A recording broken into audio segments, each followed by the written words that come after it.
Hello, and welcome to our webinar, Spring Book Club Picks.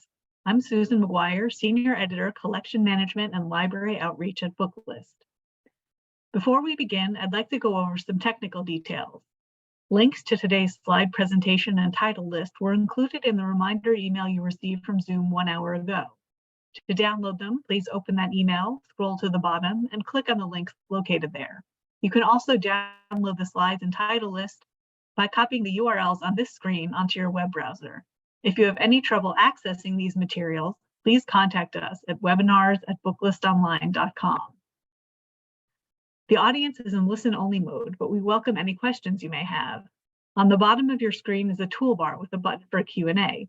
If you have a question or need technical assistance, simply click Q&A and type your message into the box that appears. We will do our best to respond to all tech-related questions, and we'll pass along all other questions to today's panelists so they can follow up with you after the webinar. Booklist offers closed captioning on all webinars. To enable or disable captions on your screen, please look for and click the captions icon on the toolbar mentioned earlier. From there, you can select show or hide captions from the menu that appears. If you choose to enable subtitles, you can adjust the size of the captions at any time by selecting subtitle settings. And finally, Booklist expects all participants to maintain an atmosphere of respect and fairness. Anyone who violates this standard of behavior, including engaging in any form of harassment, may, at the discretion of the organizers, be immediately removed. Today, we have the pleasure of hearing from Kate McManus, Library Marketing Assistant at Penguin Random House, Melissa Croce, Senior Marketing Manager for Adult Library Titles at Simon and Schuster, and Lauren Mosley, Marketing Director, and Katie Vaughn, Assistant Marketing Manager, both for Bloomsbury Publishing's Adult Trade team. First, we'll hear from Kate McManus. Kate is the Penguin Random House Library Marketing Assistant. She is a 2021 graduate of Lafayette College and currently lives in New York City with 3 roommates and 1 bathroom. Take it away, Kate. Hi, everybody. Thank you so much for having me today. As you just heard, my name is Kate. I'm the Library Marketing Assistant at PRH, and I'm really excited to share some of our upcoming book club picks with you all. So can I get the next slide, please? So first off, I'm just going to start by just showing you guys some of our upcoming events. First off, we have our Spring Book and Author Festival with Library Journal and School Library Journal coming up on April 4th. I hope you all can join us for this super fun event. It's a big day full of author panels, interviews, book buzzes, and the like. It's a great opportunity for you to chat with us, some of your favorite authors and some of your own colleagues. And there's going to be a ton of opportunities to request galleys, both physical and online, and add to your TBR pile. This event is totally free, so you can register at that link down at the bottom of your screen, or you can go onto our website for more information. Next, please. And then we also have brought back our Morning Book Buzz and Library Lunch and Learn for 2023. We just had our super successful first editions for both events in the past few months. Morning Book Buzz will be back on May 3rd. We're skipping April just to put all of our attention into the Book and Author Festival, but you can register at that link there. And then Library Lunch and Learn will be back in June. We'll be sure to blast out that registration link and that finalized date to you all very soon. And then if you've missed either of these events, whether it was this year and past years, or you just want to revisit some old editions, all of our archives live on YouTube. So you can view all of our previous editions of both Morning Book Buzz and Library Lunch and Learn at those links as well. Next, please. Then lastly, I just want to plug some of our awesome book club resources. Our book club brochure is what you see on the left-hand side of your screen. That basically features samples of some of the best upcoming titles for book clubs, gives you the first couple pages of each one of those books, hand-selected by our team, and it makes it so easy for you or your reading groups to pick their next read. And then we also have book club guides or book club kits for many of our titles. These are full of guiding questions and topics, so groups can really deepen their conversations and dig into what they're reading. Both of these are available on our issue page, again, at that link on the bottom of your screen. So with that, can I get the next slide? And we'll head into our books. We're starting off with a really familiar name. Andrew Rannells is perhaps best known for originating the role of Elder Price in Book of Mormon on Broadway, or you may know him as Elijah from the HBO series Girls. Andrew is back with us for his second book. This time, Uncle of the Year is a collection of essays spanning his life and career. Rannells looks back, reevaluating whether his triumphs were actually failures and his failures triumphs. And he explores what it will take to ever feel like he has had enough. This is going to be a great book club pick just because it is a collection of essays. It has so many varied topics.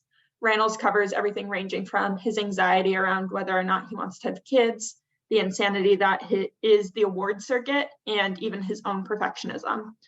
So there's going to be something different for every person and every group to enjoy. Additionally, Andrew will be reading the audiobook himself, so you can even play a clip of one of the stories for definitely what will be a good laugh. Next, please. Next up, we have Meg Schaefer's The Wishing Game. I'm personally really excited for this one. The Wishing Game is described as an adult bookish twist on Willy Wonka. Our main character, Lucy Hart, is a passionate reader and teacher's aide, looking to adopt Christopher, one of her orphan students, but without the money to do so. When an elusive and iconic author announces a game where the prize money is the sole copy of his newest book, Lucy sees a way to give Christopher the life he deserves. The Wishing Game already has a PW star review and is starting to garner critical acclaim for Meg Schaefer's ability to blend darkness and childlike wonder, which all culminates in a story where you truly root for everybody in the end. Next, please. Next up, we have Killingly. Based on a true story, Killingly tells the tale of Bertha Mellish, the most peculiar, quiet, reserved girl at Mount Holyoke College, and her 1897 disappearance. Bertha's family is absolutely desperate to know what happened to her, but as secrets from Bertha's life come to light, as do competing agendas driving each person who is searching for her. Killingly is bound to be the perfect crossroad between dark crime, dark academia, and historical fiction to appeal to a huge range of readers. This is Catherine Buettner's second book. Her first, Aclestis, was met with critical acclaim, and Killingly is also sure to impress. Next, please. Keeping on the crime train, next up with a bit more of a fun twist, we have My Murder. In Katie Williams's book, My Murder, Lou, our main character, is a happily married mother of an adorable toddler. However, she's also the victim of a local serial killer. Recently brought back to life and returned to her grieving family by a government project, Lou is grateful for this second chance. But as she begins to readapt, she realizes that disturbing questions remain about what exactly preceded her death and how much she can really trust those around her. My Murder is a really clever twist on a classic thriller and plays with the same themes that Katie Williams worked with in her previous adult novel, Tell the Machine Goodnight, which was a Kirkus Award finalist. They both provide a kind of take on how technology that is intended to help and provide some sort of improvement to people's lives can actually have a very sinister side and can actually do more harm than good. Next, please.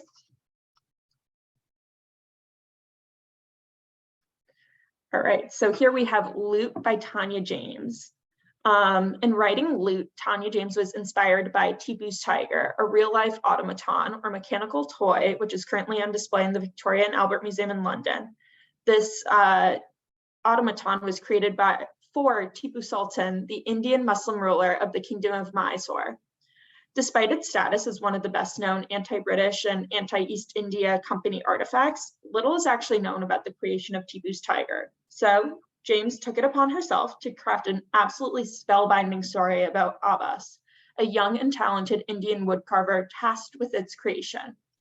Luke carries readers across the 18th century India, England, and France, and tells the story of a young man living in and looking in on one of the largest colonial regimes of his day. This is going to be a great read for book clubs with more of a historical focus and those looking to have really intense conversations about colonialism, and also those interested in art. Next, please. So next up, we have Lucky Red, which is Claudia Craven's debut novel. In this, Claudia Cravens takes us to Dodge City, Kansas in the year 1877. 16-year-old Bridget is a recent orphan with a scrappy spirit who finds her way to Dodge City penniless after her father's passing. She finds work in the Buffalo Queen, the town's only brothel run by women. Soon, gunslinger Spartan Lee rides in and she quickly captures Bridget's heart. What Bridget doesn't know is that her falling for Spartan will set off a series of events that will threaten every place she sees as safe, including the Buffalo Queen. Claudia Cravens has crafted a smart, romantic, and at times comedic, subversive take on your Western novel. Lucky Red plays with themes of queerness and women's autonomy and is the new Western you didn't know you needed in your collection. This is going to be great for groups who enjoyed reading other character-driven historical fiction with a queer twist like The Seven Husbands of Evelyn Hugo. And the audio will be narrated by Elena Ray, who is recently in the cast of Seven Empty Houses by Samantha Schweblin, and Booklist called her performance in that cast quote unquote chilling. So that'll be really exciting as well. Next I have Old Enough by Haley Jacobson. Old Enough is Jacobson's debut novel and is described as astute, funny, and loving as your best friend from college. It's the second semester of Savannah Henry's sophomore year, and she is feeling cautiously optimistic. She's finally come out as bisexual, is making friends with the other queer people in her dorm, and has just recovered from her disastrous first queer situationship. But when she learns that her best friend from childhood, Izzy, has gotten engaged, Savannah's life is sent into a tailspin. Things with Izzy haven't been the same since what happened between Savannah and Izzy's older brother when they were 16. Now, with the wedding around the corner, Savannah is pulled into a history she has barely begun to recover from. This title is going to lead to great discussion surrounding Gen Z's seemingly intrinsic relationship with social media and the anxiety that goes hand in hand with that, as well as it's going to be great for groups looking for a coming of age story told through an LGBTQ lens. Next up. Next, we have The History of a Difficult Child. This is a breathtaking debut novel following the child of a scorned formerly landowning family during the socialist takeover of Ethiopia. Salam Asmalash is larger than life, wisecracking, and inquisitive. Her family is boisterous and stand out within their community as being in opposition to the current political landscape of their country and being of a different religion than most of their neighbors. Told through the perspective of its charming and irresistible narrator, The History of a Difficult Child is about what happens when mother, God, and country are at odds, and how one difficult child finds her voice. Elif Bachman actually called The History of a Difficult Child an exhilarating novel by a powerful new writer, so I'm actually really looking forward to reading this one as well. Next, we have The Rachel Incident by New York Times bestselling author Caroline O'Donoghue. The Rachel Incident kind of falls in the tradition of Sally Rooney. It's a complex, funny novel of friendship, unrequited love, and Ireland in chaos, all seen through the eyes of a young woman. Rachel moves in with a new roommate, James, and the two of them run around Cork, Ireland, which is on the verge of economic collapse in the mid-2000s.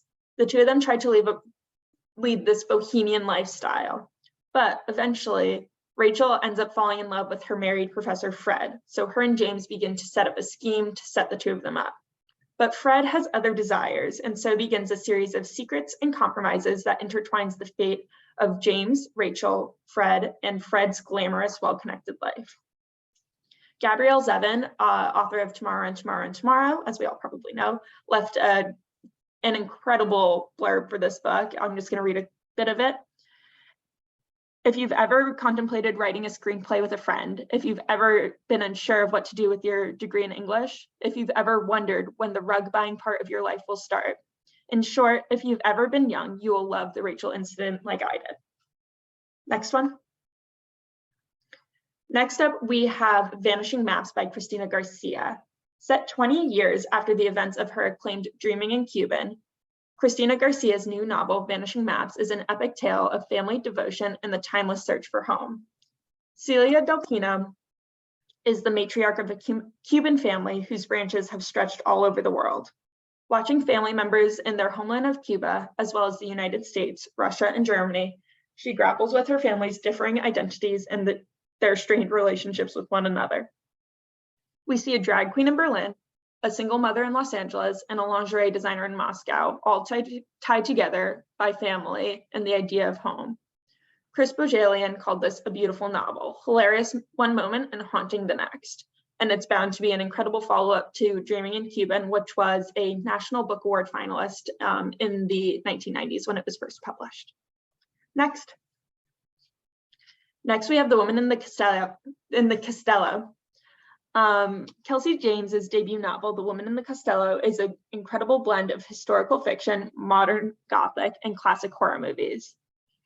In 1965, actress Sylvia Whitford leaves Los Angeles for Rome, ready for her big break at a famed Roman movie studio and a taste of life in Italy. When she arrives, she finds that the movie she was slated to star in has been canceled. Without an income or a place to live, Sylvia seeks out an aunt she's never met, actress Gabriella Conti. She goes to live with Gabriella, and eventually Gabriella's home, which is a creepy crumbling castello on a volcanic lake, is slated to be the set of a new horror movie, and Sylvia is cast in the lead. Suddenly, Gabriella disappears, and the horrors of the movie slowly start to seep into real life. Next, we have The 100 Loves of Juliet by Evelyn Skye. A woman fleeing her disastrous marriage discovers that she is part of a legendary love story that spans lives, years, and continents in this modern-day reimagining of Romeo and Juliet. When Helene was young, she dreamed of a perfect man. But after a messy divorce, she has let go of such naive daydreams. Instead, she's moved to a small town in Alaska, ready to write her novel and build a new life without romance. Fate, however, has other plans. She meets Sebastian Montague, a handsome fisherman who is her invented hero made real, down to the most minute details. But how can a man she has created for her stories possibly exist in the real world? Star-crossed lovers is always a fan favorite trope. Book clubs will be able to break down whether or not they think Sebastian and Helene were meant to be, if they're truly fated to be together, as well as reflect on their own opinions of Romeo and Juliet's destinies in reading The 100 Loves of Juliet. Next up, we have Vampires of El Norte by Isabel Cañas, author of The Hacienda. As the daughter of a rancher in 1840s Mexico, Nina knows a thing or two about monsters. Her home has long been threatened by tensions with Anglo settlers from the north. But something more sinister lurks near the ranch at night, something that drains men of their blood and leaves them for dead. In short, who doesn't love vampires and cowboys? Vampires of El Norte feels like just the best of both worlds. Isabel Cañas's first novel, The Hacienda, was an absolute hit. I know I really enjoyed it. It was compared to Jane Eyre by Booklist, and I'm absolutely certain that Vampires of El Norte will also impress both you and your book clubs. All right, next. And that's it. If you would like to request any e-galleys or find an entire list of the books mentioned here, you can go to that link. That'll take you to Edelweiss. And yeah, I hope you all enjoyed and found something that you will love. Thank you so much, Kate. We'll now hear from Melissa Croce. Melissa is the Senior Marketing Manager for Adult Library Titles at Simon and Schuster. She's been with the company since 2020. And when she's not reading everything from romance novels to dense nonfiction, she likes to root for her many favorite hockey teams, play D&D, and watch K-dramas. Thanks for being here today, Melissa. Hi, everyone. Thank you for having me, and thanks for spending your afternoon with us. Let's get started. Next. All right, so we are starting with women's fiction titles next. This is The Secret Book of Flora Lee by Patty Callahan Henry. This book is great for readers who also enjoy historical fiction and a little bit of mystery, as this book takes place during World War II. Sisters Hazel and Flora are evacuated from London to the English countryside, and older sister Hazel tries to distract her sister by creating an elaborate fairy tale about a secret magical land. When Flora vanishes suddenly, presumably drowned in a nearby river, Hazel blames herself. Years later, an adult Hazel has an ideal life, all of which is turned upside down when she receives an illustrated book called The Whisperwood and the River of Stars. The Whisperwood being the magical land she created for Flora all of those years before, the land that Hazel never told anyone else about. Could this book prove that after all these years, Flora is still alive? This book was chosen by our book club favorites team as their May pick, which includes a Facebook Live event with Patty to discuss the book. Next.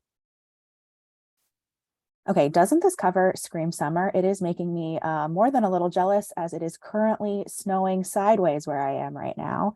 This is The Darlings, another charming winner from Hannah McKinnon, which chronicles what happens when a family comes together for a wedding at their family beach house. The story follows the narratives of 3 generations of the Darling family: 92-year-old matriarch Tish, her daughter-in-law Cora, and Cora's eldest daughter Andy. Long-kept secrets will come to light, shattering illusions which may fracture the family forever. Perfect for book clubs who love to talk about family dynamics. Next. All right, next up, this is for readers who can't get enough of nuanced portrayals of complicated marriages. This is The Half Moon by Ask Again Yes author Mary Beth Keane, which explores the disappointments and unexpected consolations of the midlife, the many forms forgiveness can take, the complicated intimacy of small town living, and what it means to be a family. The director of library marketing at SNS, Michelle Leo, read this book and said that she, quote, found herself getting emotional as she read, rooting for the relationship of protagonists Malcolm and Jess, relating to how much work goes into a marriage, and hoping they'd pull through. Readers will find themselves reflecting on the half moon long after they turn the last page. Next. All right, another great summer cover. This is The Summer of Songbirds by Christy Woodson Harvey. After a personal tragedy, June Moore bought Camp Holly Springs and turned it into a summer haven for girls. 30 years later, June is in danger of losing the camp, much to the devastation of her niece, Daphne, and Daphne's 2 best friends, Lainey and Mary Stewart, who she met at the camp as a child. The 3 women have a strong bond, but each has their own demons that threaten to upend their lives. They must come together to save their childhood oasis, sending them on a journey that promises to open the next chapter in all of their lives. This is perfect for readers who loved The Sister of the Traveling Pants when they were younger, or like me, devoured the 1990s movie Now and Then every time it was on TV. This is another perfect summer read. Next. All right, this one's fun. This is The Devil Wears Prada meets modern day influencer culture in Under the Influence, a page-turning debut about a young woman who takes a job working for an enigmatic influencer and quickly discovers the dark side of being a girl boss. Broken and lonely Harper Cruz manages to land a job with self-help guru Charlotte Queen, whose relentless optimism and charismatic can-do spirit has created a cult-like following of women across the country. Harper quickly becomes dazzled by working at The Greenhouse, Charlotte's company, working her way into its inner circle. At first, she loves working in such an inspirational environment, but the deeper Harper is pulled into Charlotte's world, the more she realizes that having it all and being it all comes with a price. This is perfect for readers who devoured all of the recent articles about work culture at millennial companies like Away and Glossier. And another fun tidbit about debut author Noelle Crooks is that in a past life, she was the brand director at the Hollis Company, Rachel Hollis of Girl Wash Your Face fame. So take that as you will as you read this book. Next. All right, we are moving on to books perfect for thrillers and mysteries for those book clubs who like books with a little bit of edge. Next, first up, we have The Nigerwife by Vanessa Walters. Nicole Oruwari left behind gloomy London and a dark family past and became part of the Nigerwives, a community of foreign women married to wealthy Nigerian men. She had it all: a handsome husband, palatial home, and glamorous friends. But when she disappears after a boat trip and the ensuing investigation proves fruitless, her auntie Claudine takes matters into her own hands. Once she starts digging, Claudine begins to find the cracks in Nicole's seemingly perfect life, and the more she discovers about her niece, the more her own buried history threatens to come to light. This is perfect for fans who loved, and book clubs who loved to read My Sister the Serial Killer and The Last Thing He Told Me. Next. Even If Everything Ends by Jens Lillstrand is a climate thriller, which I don't know if it is as scary as the classic movie The Day After Tomorrow, but I think fans of that movie would enjoy this book. This debut novel follows 4 characters as they struggle to survive in a burning world. Diedrich is a media consultant whose misguided efforts to become a hero render him a, quote, pathetic vision of masculine incompetence, which, ouch. Melissa is an influencer who's denied climate change for years. Andre is the teenage son of an international sports star who uses the violence emerging around him to get revenge on his negligent father. And Vilja is Diedrich's teenage daughter who steps into a leadership role in the face of adult ineptitude. Originally published in Sweden to critical acclaim, this fast-paced read will keep readers thinking and debating long after they've finished. Next. Okay, I'm so excited to read this one. I just requested a copy to be sent to me, so I'm excited to dive in. This is The St. Ambrose School for Girls by Jessica Ward. Some of you might know her as J.R. Ward. We thought we would differentiate her name a little bit since this is an entirely different genre from her paranormal romance books. This book in particular is perfect for the dark academic crowd, those who couldn't get enough of the show Wednesday or the movie Heathers. This novel follows new girl Sarah Taylor, who, as one can guess, immediately sticks out at St. Ambrose. She doesn't come from money. She wears all black, and she's struggling with a recent bipolar diagnosis. Immediately, she catches the eyes of some of St. Ambrose standout students, Greta Stanhope, the queen bee, who obviously decides to torture Sarah, Ellen Strathsbury, Sarah's roommate ally, a devil-may-care athlete who takes no crap, and Nick Hollis, the golden boy and handsome RA. Sarah is intent on surviving the school year, but when scandal unfolds and someone ends up dead, survival takes on a whole new meaning.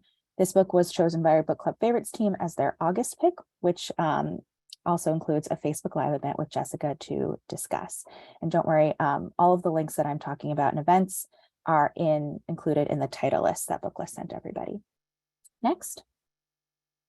All right, In Strange, Sally Diamond by critically acclaimed Irish author Liz Nugent follows reclusive Sally Diamond, who causes outrage by trying to cremate her dead father.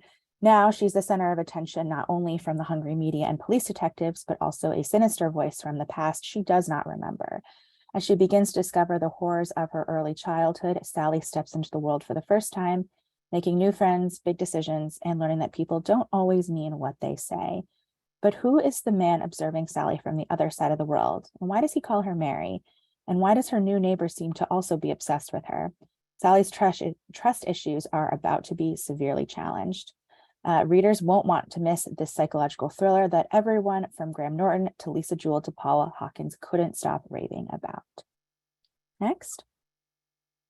All right, we are moving on to books perfect for the historical fiction book club lovers. Next. First up, we have Crow Mary by the Kitchen House and Glory Over Everything author Kathleen Grissom. Her latest is a sweeping saga inspired by the true story of Crow Mary, an Indigenous woman torn between two worlds in 19th century North America. Meticulously researched and with the permission and blessing of Crow Mary's great-granddaughter, Grissom has crafted a nuanced homage to a remarkable woman. Next. All right. From Lisa C., the author of The Island of Sea Women, comes Lady Tan's Circle of Women.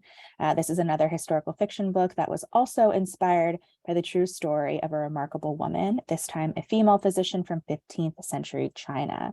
According to Confucius, an educated woman is a worthless woman. Wow, Confucius would not have done well in the 21st century.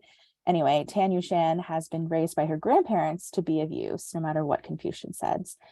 Her grandmother is one of only a handful of female doctors in China, and she teaches her granddaughter the pillars of Chinese medicine. From a young age, Yunshan learns about women's illnesses, many of which relate to childbearing, alongside a young midwife in training, Mei Ling. The two girls find fast friendship in their mutual purpose and vow to be forever friends. But when Yushan is sent into an arranged marriage, her mother-in-law forbids her from seeing Mei Ling and from helping the women and girls in the household.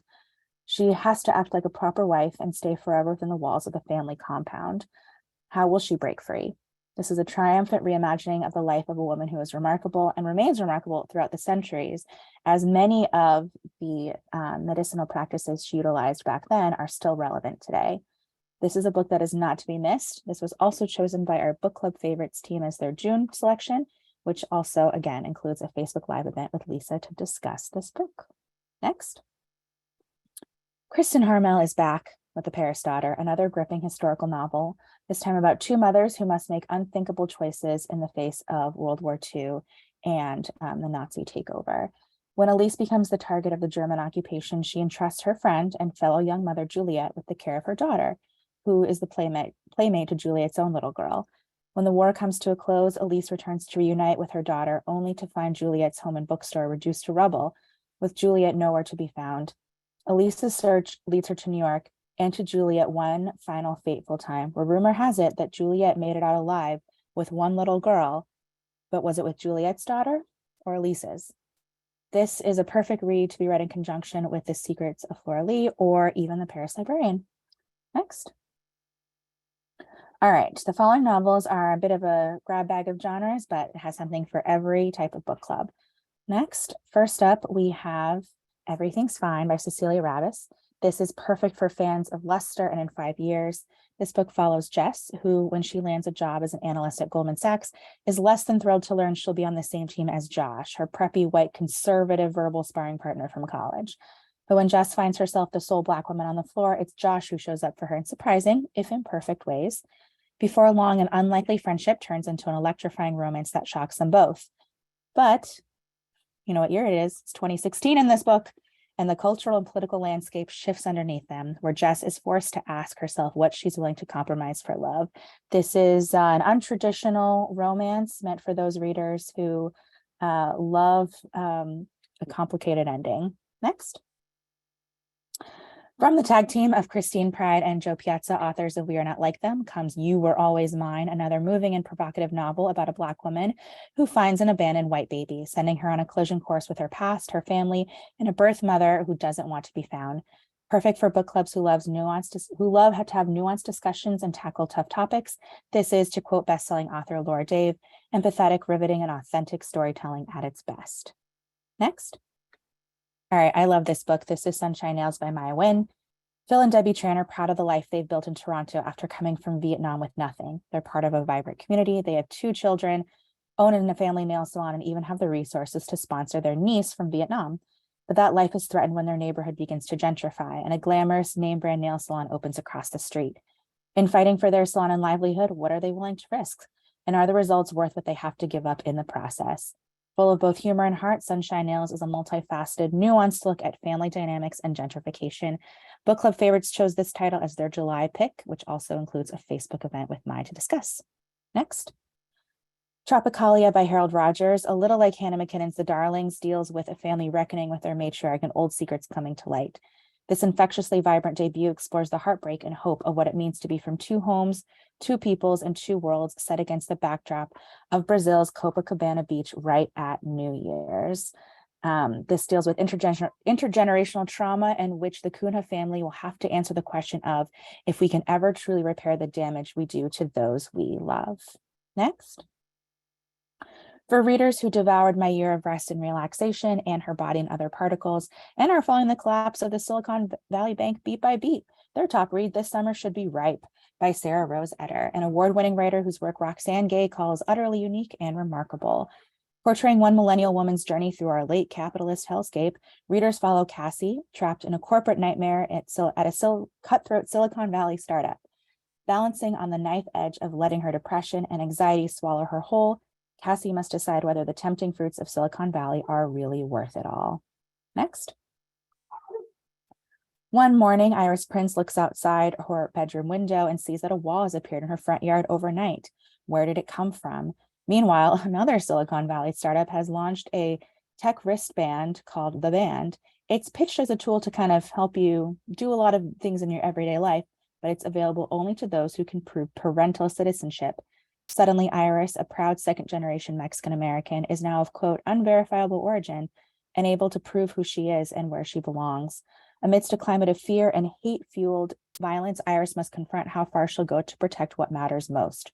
Perfect for readers who love Jessamine Chan's A School for Good Mother and Rumaan Alam's Leave the World Behind. They won't be able to put down My Name is Iris from Brando Skyhorse. Next. Larch and Christina battle the consequences of climate change, and they became part of a movement, the Great Transition, forging a new society and finding each other in the process. 30 years later, Larch and his and Christina's daughter, Emmy, are searching for a missing Christina who has been accused of assassinating former climate criminals, but they aren't the only ones looking for her. Alternating between Emmy's desperate search for her mother and a meticulously rendered, heart-stopping account of her parents' experiences during the Great Transition, this novel beautifully shows how our actions today determine our fate tomorrow. Perfect for fans of Station 11. Next. And last but certainly not least, we have The Invisible Hour, the latest from Alice Hoffman. One brilliant June day when Mia Jacob can no longer see a way to survive, the power of words saves her. The Scarlet Letter was written almost 200 years earlier, but it seems to tell the story of Mia's mother, Ivy, and their life inside the community, capital C, an oppressive cult in Western Massachusetts, where contact with the outside world is forbidden and books are considered evil. Through a journey of heartbreak, love, and time, Mia must abandon the rules she was raised with at the community. She learns that time is more fluid than you can imagine and that love is stronger than any chains that bind you. Next. All right, want more staff recommendations, info about book clubs and upcoming summer titles? Check out these resources, links of which I included in my title list. Visit the book drop full of more staff recommendations, a resource to help curate titles, our book club favorites page, which I mentioned throughout the presentation, and then please RSVP to our upcoming summer preview featuring Patty Callahan Henry. And that's everything. Thank you so much. Follow us on social media, visit our website, and thanks again for having me. Thank you so much, Melissa. We'll now hear from Lauren Mosley and Katie Vaughn. Lauren is the marketing director for Bloomsbury Publishing's adult trade team. Before joining Bloomsbury in June 2022, Lauren worked at Algonquin Books for over 10 years. She is also a poet and the author of the poetry collection Big Windows. She lives in Durham, North Carolina. Katie is the assistant marketing manager for Bloomsbury Publishing's adult trade team. Previously, Katie was the marketing associate for Riverhead Books. She was born and raised in St. Louis, Missouri, and is now based in the New York City area. Close us out, Team Bloomsbury. All right. Hi, everybody. I'm Lauren Mosley. I'm the marketing director here at Bloomsbury, and we're here to talk to you about a bunch of wonderful book club reads. So without further ado, I will turn it over to my fabulous colleague, Katie. Yes, hi, everybody. As Lauren said, we're thrilled to be here this afternoon talking to all of you. Moving on to the next slide, you'll see that we're starting out with some of our new release book club picks coming this summer and early fall, which cover everything from fiction to memoir and fierce pirate queens to confounding con artists. So we hope we have a little something for everyone's reading tastes. And with that, we'll jump right in, and I'll let Lauren kick things off with our first title on the next slide. Great. So our first title is Deep as the Sky, Red as the Sea by Rita Chang Epig, which is one of our lead titles of the entire year. And this is a debut novel about a legendary Chinese pirate queen. It is literary historical fiction set in the early 1800s. And yes, it's about a pirate queen who really did rule the South China Sea at that time. Her name was Sek Young, and in this novel, Sek Young is, in addition to being a pirate queen, she is a mother, a ruthless killer, a prostitute, and a loyal friend. Really incredible character. And as you can see on the PowerPoint, we have a fabulous blurb from Anna North, the author of Outlawed. And we have tons of other great blurbs as well from writers like Erica Swiler, John Freeman, and Kristen Chen. This is really robust history about a fierce and complex female leader who often makes morally questionable choices, but who you still can't help but root for. And one more fun fact, the acronym for Deep as the Sky, Red as the Sea is DATS Rats. So start saying it. We're making it a thing. We've already made it kind of a thing on TikTok. But yes, please help us in our DATS Rats journey. But yes, DATS Rats comes out in June. Over to you, Katie. Yes, on the next slide, we have Women We Buried, Women We Burned, which is an incredible new memoir from the author of the groundbreaking No Visible Bruises, Rachel Louise Snyder. Rachel was 8 years old when her mother died, and her distraught father thrust the family into an evangelical cult-like existence halfway across the country. Furiously rebellious, Rachel was expelled from school and home at age 16. Living out of her car and relying on strangers, Rachel found herself masquerading as an adult, talking her way into college, and eventually traveling the globe and interviewing people who had been through the unimaginable. When she returned to the States with a family of her own, it was with a new perspective on old family wounds and a chance for healing for the most unexpected place. It's a piercing account of Snyder's journey from teenage runaway to the reporter on the global epidemic of domestic violence. And Women We Buried, Women We Burned is a memoir that embodies the transformative power of resilience. It's perfect for book clubs who were fans of Tara Westover's Educated, Jeanette Wall's The Glass Castle, and Suleika Jawad's Between Two Kingdoms. In their starred review, Kirkus said exceptional writing, a harrowing coming-of-age story, and critical awareness combined to make a must-read memoir. And the New York Times bestselling author of Nomadland, Jessica Bruder, says this memoir has the propulsive force of a novel driven by a spirit of compassion and curiosity that will not be broken. So we're really excited for this one. And as you can see at the bottom, this is available on Edelweiss and NetGalley. Next slide, please. All right, next up we have the novel Nothing Special by Nicole Flattery. Nicole is the author of the debut short story collection, Show Them a Good Time. And that short story collection received rave reviews from the New York Times and the New Yorker and the Wall Street Journal and pretty much everywhere. But Nothing Special is Nicole's debut novel, and she's Irish. And incidentally, we have a quote from Sally Rooney on the cover. And that is sure to make this book fly off the library shelves, so to speak. Nothing Special tells the story of 17-year-old May, who drops out of high school and gets a job as a typist for Andy Warhol in New York.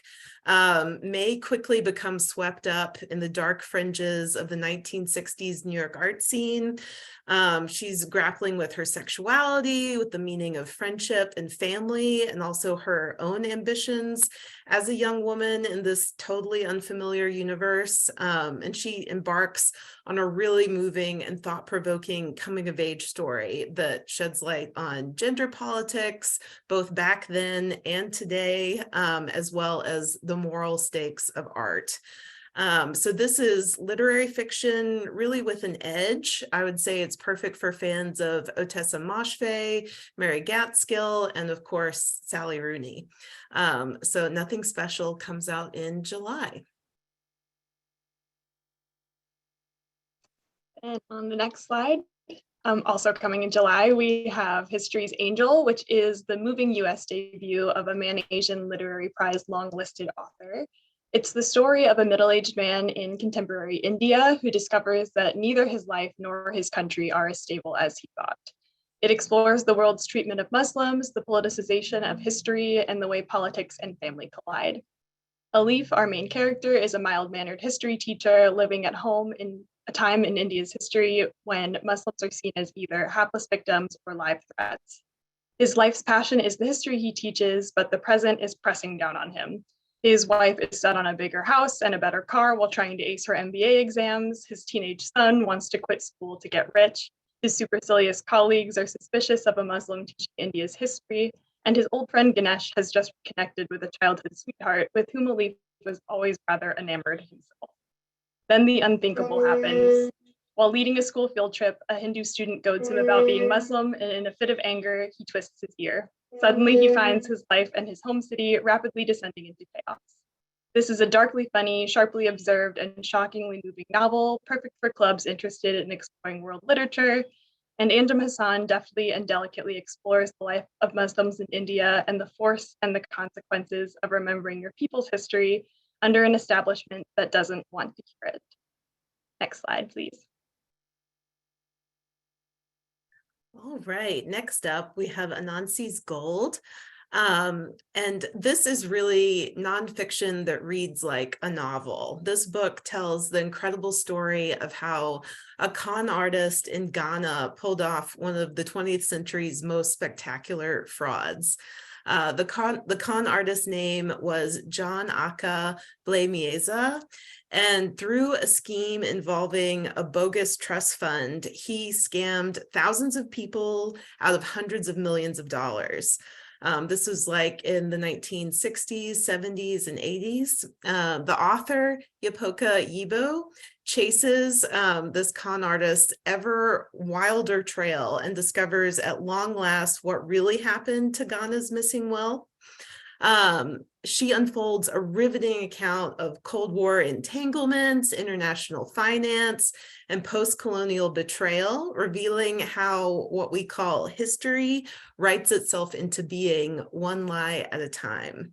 This is for fans of Dean Job's Empire of Deception, or more recent stories of hucksters and swindlers like Inventing Anna or the Elizabeth Holmes story, The Dropout. So this is really riveting nonfiction, and it comes out in August. Back to you, Katie. And we'll move into some of our recent new and paperback titles that have been popular book club favorites in the past and are poised to kind of take on a new life in their new format. So on the next slide, you might recognize The Island of Missing Trees, which was a Reese's Book Club pick, shortlisted for the Women's Prize for Fiction, and recently came out in paperback. It's a rich and magical novel on belonging and identity, love and trauma, nature and renewal, written by the Booker shortlisted author of 10 Minutes and 38 Seconds in This Strange World, Elif Shafak. Two teenagers, a Greek Cypriot and a Turkish Cypriot, meet at a taverna on the island they both call home. There, Costas and Daphne nurture their forbidden love as a fig tree bears witness to their hushed, happy meetings and eventually to their silent and surreptitious departures. The tree is there when war breaks out and the teenagers vanish. Decades later, Costas returns as a botanist looking for a native species and for lost love. Years later, even still, a Ficus carica grows behind a house in London where Ada Kazantzakis lives. It's her only connection to an island she's never visited and her family's troubled history as she seeks to untangle years of secrets and find her place in the world. A moving, beautifully written, and delicately constructed story of love, division, transcendence, history, and eco-consciousness, The Island of Missing Trees is Elif Shafak's best work yet. It's a perfect fit for book clubs of all kinds, but especially those interested in narratives of cultural heritage and environmental and intergenerational themes. As Naomi Klein nicely summarized, it's an excruciatingly tender love story that transcends cultures, generations, and most remarkably, species. A transformational book about our arboreal relatives to be cherished and savored. Next slide. All right. The second is the latest work of nonfiction by Carol Anderson. Carol is the chair of African American Studies at Emory University. She is the author of One Person, No Vote, as well as White Rage, which was a New York Times bestseller and winner of an NBCC award. So this latest book is a new look at the Second Amendment and how it has been engineered to deny the rights of African Americans since its inception. This would be a great addition to reading groups discussing books like How to Be an Anti-Racist or How the Word is Passed or South to America or White Fragility, tying together the issues of guns and race, and all through Carol Anderson's impassioned scholarship. So anyone looking for some more meat to their book club and a little nonfiction, could not recommend Carol Anderson's brilliance more highly. Back to you, Katie. All right, on the next slide, we Measure the Earth with Our Bodies, which comes out in paperback this September. It is the perfect next read for book clubs who enjoyed Homegoing, Pachinko, and The Leavers, and any groups that are looking for women-led books involving multi-generational family stories or exploring relationships between sisters. It's a compelling and profound debut novel about a Tibetan family's journey through exile, longlisted for the Center for Fiction First Novel Prize and this year's Carol Shields Prize for Fiction.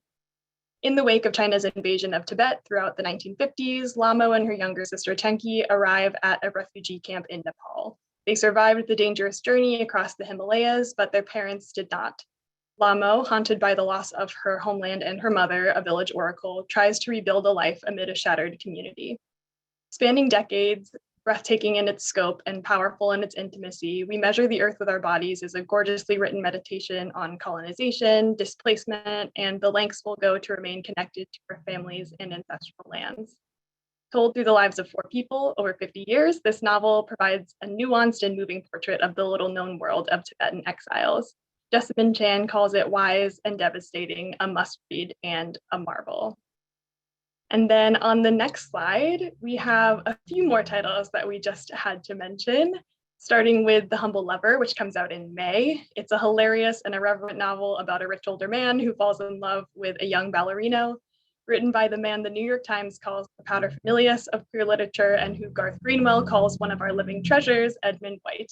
It's filled with messy entanglements and fierce rivalries, and the result is an unforgettable and very outrageous tragicomedy that explores the many layers of love and sexual desire as only Ed White can. Yes, we love us some Ed White. And I'll say a little bit, sorry, if you'll keep it on that slide for a bit longer. I'll say a few words about Glassworks first. So Glassworks is a fabulous novel coming out in May. It's a rich, multi-generational family saga, and there are queer characters in every generation.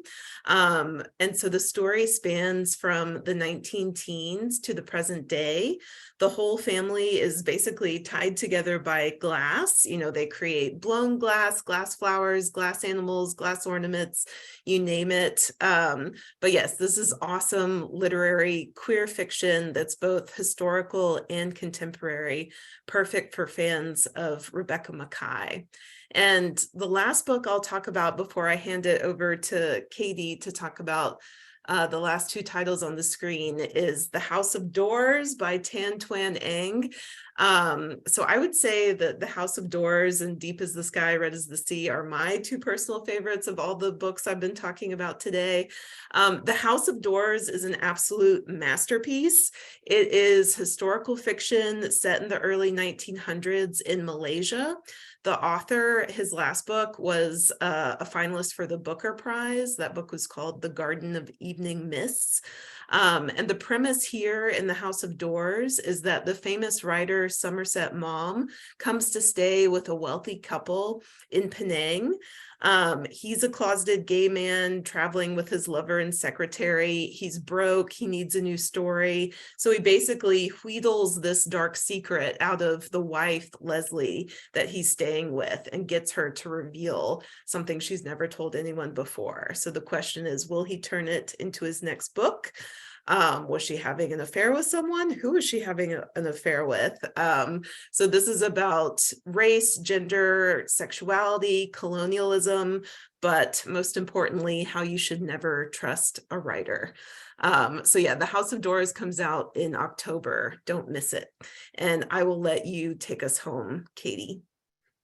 All right, and then we have Walk the Darkness Down, which depicts a couple trying to rebuild their lives in a deteriorating coastal town, which is a powerful descent into a whirlpool of obsession and isolation. And then finally, we have Every Drop is a Man's Nightmare, which is a blazing and bodily journey through contemporary Hawaiian identity and womanhood from a major new talent, Megan Kamble Kakamoto. It's a sensational debut story collection that follows a cast of mixed Native, Hawaiian, and Japanese women through a contemporary landscape. And Elizabeth McCracken calls it a knockout, and it serves as a fierce love letter to Hawaiian mythology. And on the very last slide, that is it for us. Thank you so much for listening and for being here today. We hope this has given you some book club inspiration of all kinds. And please do feel free to reach out to my email here with questions or to request review copies. Thank you so much. Thank you so much, Team Bloomsbury, and a big thank you to all of today's wonderful presenters. Tomorrow, all attendees will receive an email containing links to today's slide presentation, title list, certificate of completion, and video recording. For more about Booklist webinars, be sure to visit booklistonline.com/webinars, where you can view archives of past webinars and register for upcoming ones like those you see here. Have you heard? Our new book browsing guide offering reading recommendations to patrons of all ages is now available in print. Go to bit.ly/booklistreader in print to find out how you can order print copies for distribution at your library. Booklist subscribers can share issues digitally as part of their subscription. Visit our website for more details and to see examples of how libraries are sharing Booklist Reader with their patrons. Thank you for joining us for today's webinar.